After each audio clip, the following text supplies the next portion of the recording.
Welcome to Understanding Islam, the Big Picture.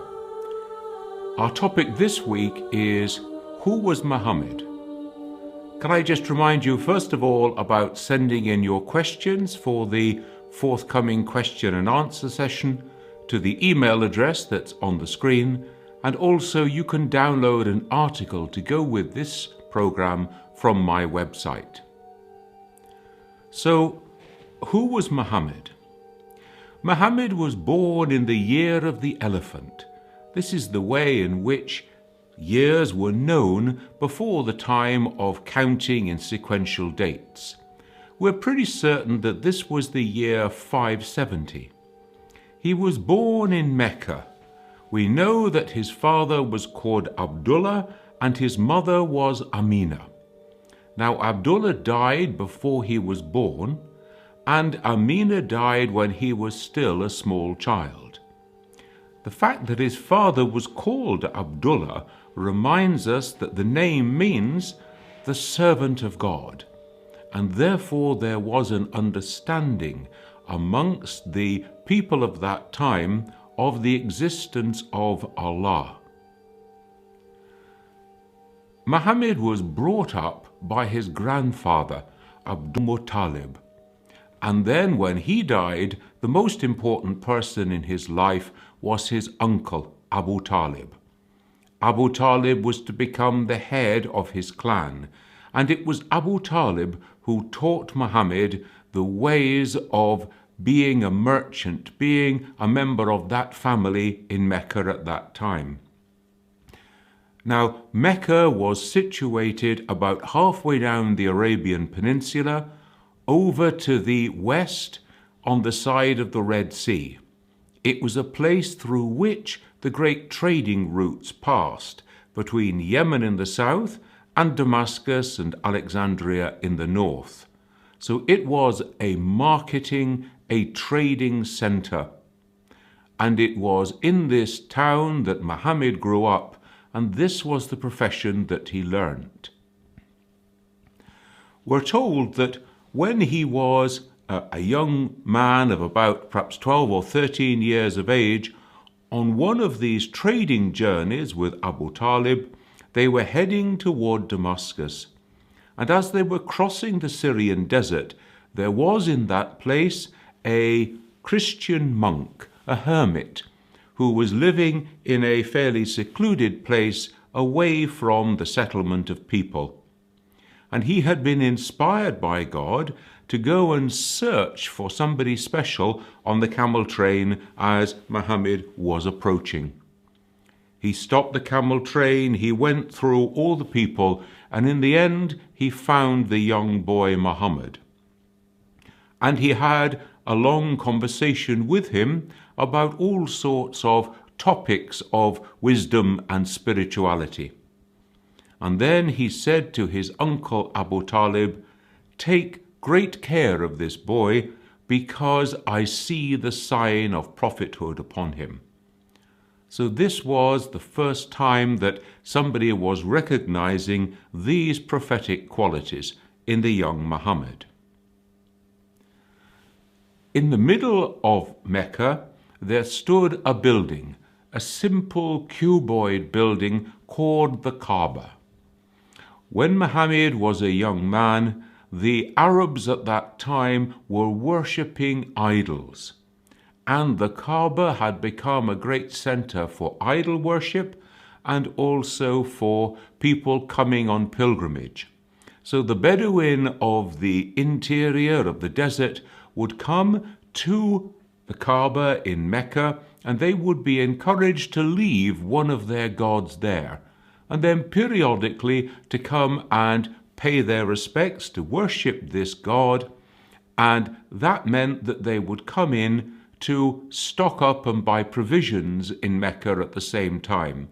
So pilgrimage and trading went hand in hand. That raises the question, to what sort of religious family did Muhammad belong? We've already seen that his father was called Abdullah.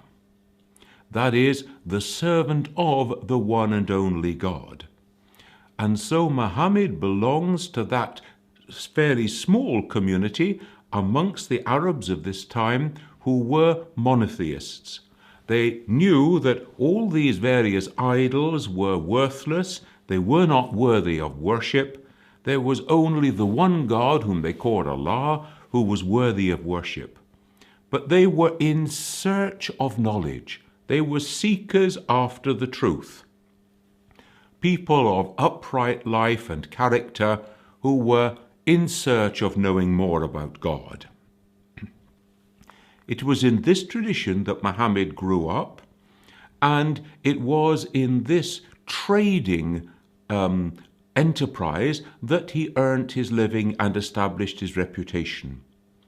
His reputation is summed up in a nickname that was given to him at this time, Al-Amin. Al-Amin means the trustworthy one, the person of wise counsel. There's a story told of the people of Mecca. When Muhammad was a young man, they were having to do some rebuilding work on the Kaaba. And in the wall of the Kaaba, there was a black stone that was especially respected by the people of that time. And so when it came to the decision who should replace the black stone, all the different clan heads of Mecca were vying with each other for the honor of doing this. And it would have come to bloodshed. And so they decided that they would ask Muhammad for his wise guidance. And what he did was to spread a blanket on the ground and roll the stone into the middle of it. And then he got one person from each of the principal clans to take a corner of the blanket and take a piece of the side, and then they would carry it together to the wall of the Kaaba, and then he himself rolled it finally into place. And in this way, through his wisdom, through the fact that people respected him, he prevented bloodshed. There was living in Mecca at this time a wealthy widow called Khadija. She had been left a camel trading business by her husband, but she needed a reliable manager who could go on the trading journeys for her. She asked around amongst the other merchants, and they pointed her toward the young Muhammad, who was in his early 20s at this time, and so she recruited him as her manager. She was so impressed with his character and the way that he conducted himself that after a short time she proposed marriage to him. And together they were married for the next 25 years, monogamously, until she died in the year 619. Their infant sons died when they were small, but Fatima grew to maturity, and she it was who would later marry Ali, the cousin of Muhammad. Muhammad was the kind of person who was always seeking knowledge of God. He used to go away for periods of solitude. He would go into a cave and meditate there, sometimes for days on end. It's there that we find him in the year 610, when the Quran begins to be revealed to him. After the first revelation of the Quran, he just tells some intimate members of his family and friends, and then for a couple of years or so, they keep this new message quietly between them. After this time, Muhammad is told to go and proclaim the message in the marketplace, to take the message out into the public sphere. This first group of intimate family and friends of Muhammad who became Muslims included Khadija, his wife, Ali, his cousin, Abu Bakr, and Umar, who were both later to become heads of the Muslim community. The way that the merchants of Mecca responded to the message of Muhammad was with opposition and with persecution. Muhammad was telling them that they should live upright and honorable lives. They should be fair and just in their trading. They should always give good measure. Well, no merchant wants to hear this. He was also saying that the worship of idols was meaningless and should be stopped, and everyone should worship the one God alone. Well, the merchants were afraid that that would cut off the pilgrimage trade, and therefore that would curtail their ability to sell their goods. And so opposition came to the early Muslim community, especially from the merchants. The first Muslims within the community in Mecca tended to be people without great social importance. There were women, there were young people, the second son of the family, servants, slaves, people like that. Often they would be persecuted, they would be sometimes tortured, they would be shunned by other members of the community. So bad did this persecution become that in 615 a group of this small Muslim community went off to take refuge in Abyssinia, modern-day Ethiopia. They went there because there was a Christian king, and Muhammad told them, "Go and tell the king that you have come from the messenger of God." When they arrived there seeking refuge, the king said to them, "Well, what's the message that this messenger of God has given you?" And so they started to recite verses of the Quran. We know in particular that they recited those verses from chapter 19 of the Quran, in which we hear about the birth of Jesus and the respect for the Virgin Mary. After he had heard these verses and had spoken with the people, he took counsel amongst his bishops and wise men, and then he stood up to make his pronouncement. He had a kingly staff in his hand and drew a line in the ground.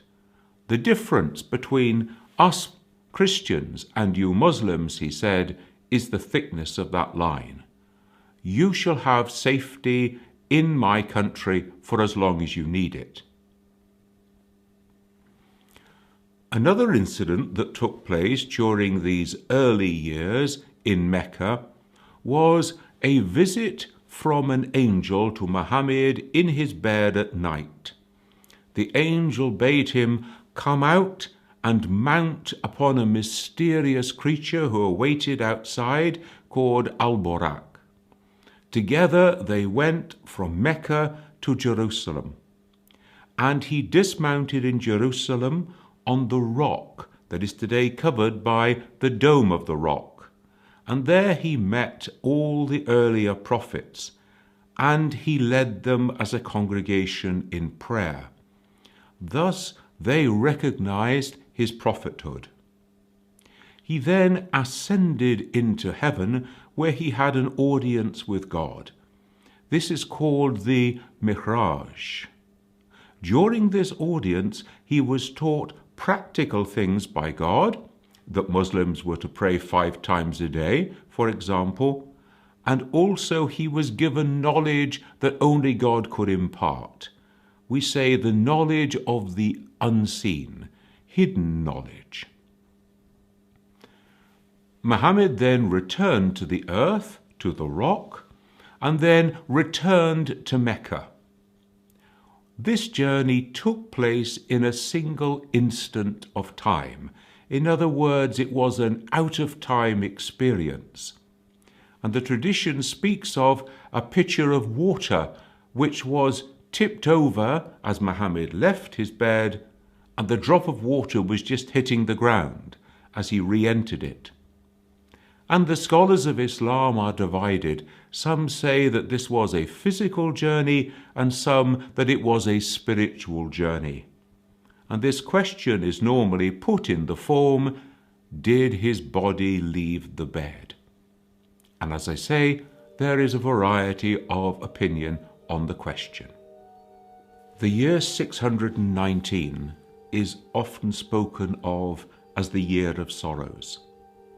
It was in this year that Muhammad lost Khadija, his wife, and also his uncle Abu Talib. Khadija had been a great support and strength to the infant Muslim community, and Abu Talib had been their protector. He had protected Muhammad from any attacks upon him and from the worst of the persecution, because by this time he was the head of the clan. Now, after he died, Muhammad lost that protection, and so he was now open to more persecution within the community, and indeed, we have the beginning of talk of assassination. Let's assassinate Muhammad. One of the instances that takes place in the next year is that Muhammad went to a nearby city called Taif, and he tried to proclaim his message there in the marketplace to see whether those people would be open to hear the message from him. He was ridiculed. The children threw stones and dirt at him.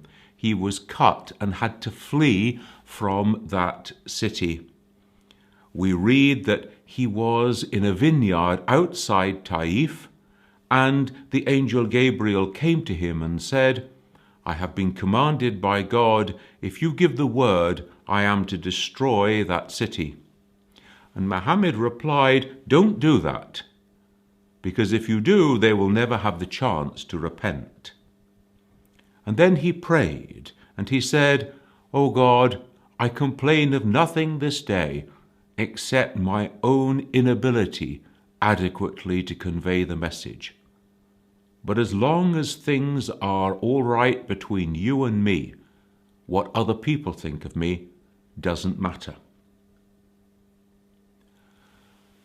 It was around this time that the people of Yathrib, another city about 350 kilometers north of Mecca, started coming to Mecca to hear the teaching of Muhammad.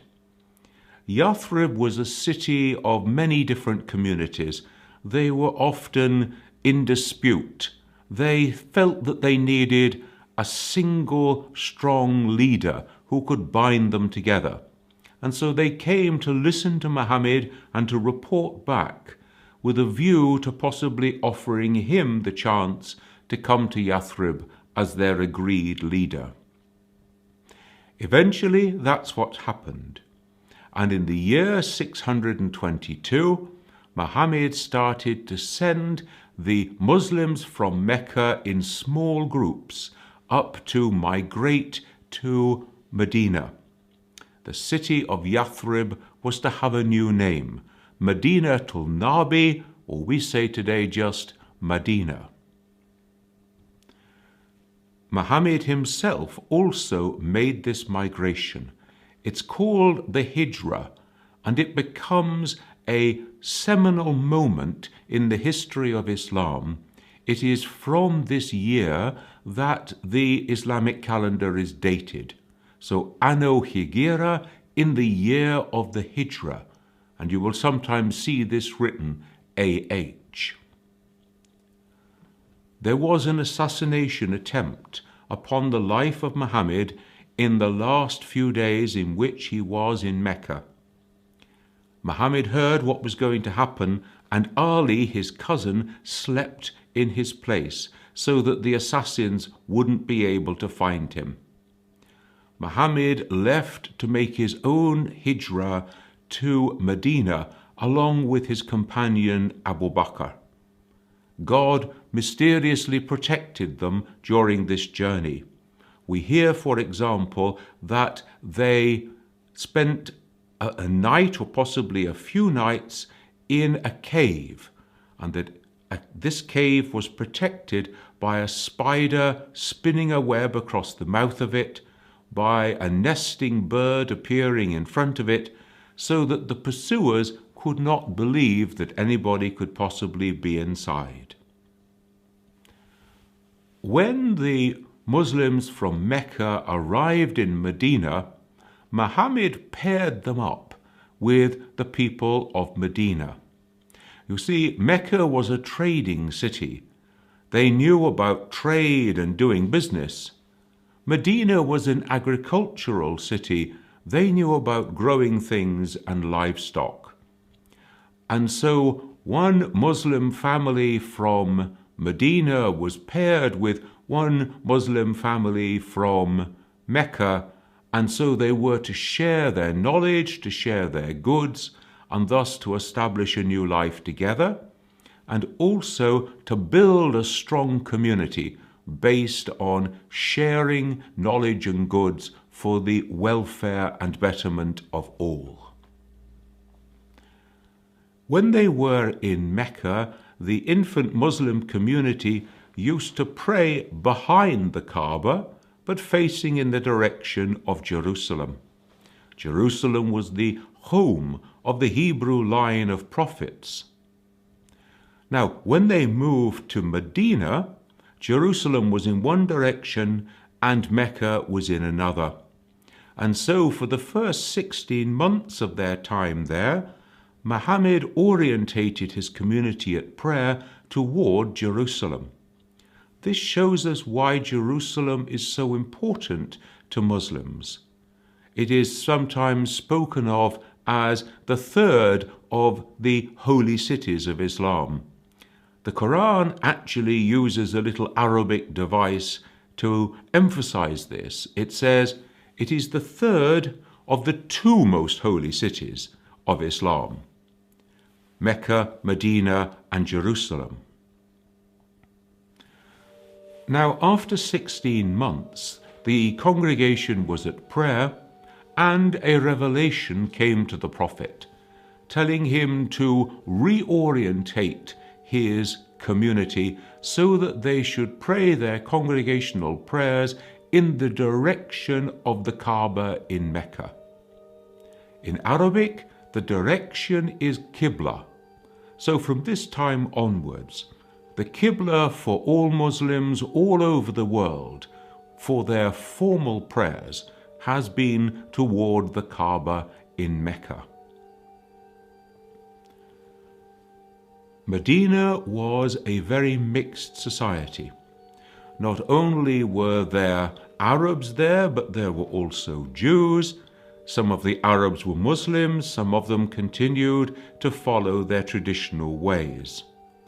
During this time, an important document was drawn up. It's called the Constitution of Medina, saying that the people shall form one single community and binding everybody together in what we would today call a mutual defense treaty. The people of Mecca were not happy that they had lost the ability to contain Muhammad and his infant Muslim community. They were afraid that he would make Medina a more important trading city than their own Mecca. And so they decided that they would march on Medina, they would kill Muhammad, and they would wipe out the infant Muslim community. During the first 5 years after the Hijrah, there were 3 principal battles between the Meccans and the people of Medina. In 624, we have the Battle of Badr. In 625, the Battle of Uhud. And in 627, the Battle of the Ditch, or the Trench. In the year 628, Muhammad had a dream that he was going to go to Mecca to make a minor pilgrimage, just a short visitation. He told his companions and said, "Who will come with me?" And so a large group made the journey together toward Mecca, and they halted at a place called Hudaybiyah. Here they were met by a delegation from Mecca who said, "You will not enter, we will not give you permission." On this occasion, Muhammad took a solemn pledge from all those who were with him that they would obey him in all things the next day. The next day, Muhammad made an agreement with the people of Mecca.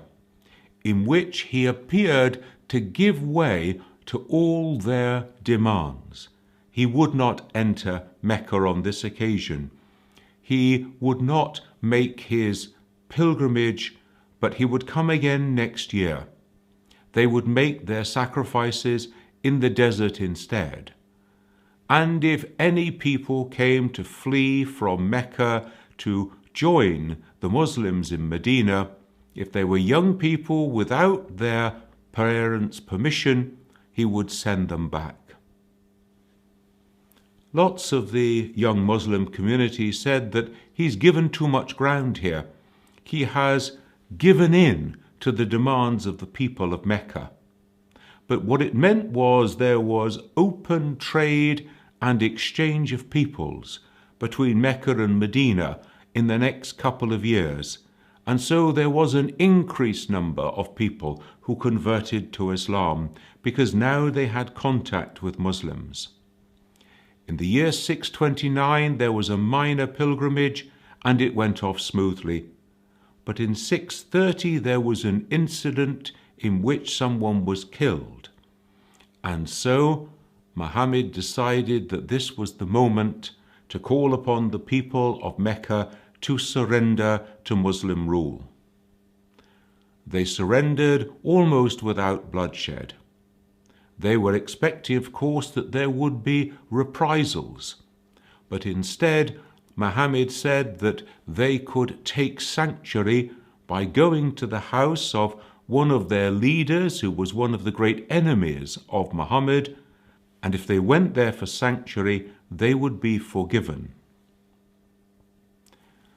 The first act of Muhammad in the Muslim city of Mecca was to cleanse the Kaaba, to smash all the idols and have the walls scrubbed clean. There was to be no more idol worship in this city. The next year, in 631, there was a Christian delegation from Najran, a settlement further south toward modern-day Yemen, and they came to visit Muhammad in Medina to make an agreement with him. They came with their princes and their judges and their bishops, and there was a long discussion about the person of Jesus, and they disagreed about the person of Jesus. Nevertheless, Muhammad allowed them to pray in his mosque in Medina, and when they left, they asked that Muhammad would appoint a wise man to go with them to be an arbiter in any disputes that they could not settle. Muhammad died in 632, just a few months after he had made the Hajj, the great pilgrimage to Mecca, the only time that he was able to make that pilgrimage himself. He died in Medina, and he was buried where he died, and over the centuries his burial place has been turned into a tomb of great beauty and reverence, and it has been incorporated into the Prophet's mosque, the Masjid ul-Nabi. Join me next week when we come to look at the question, what is the Quran?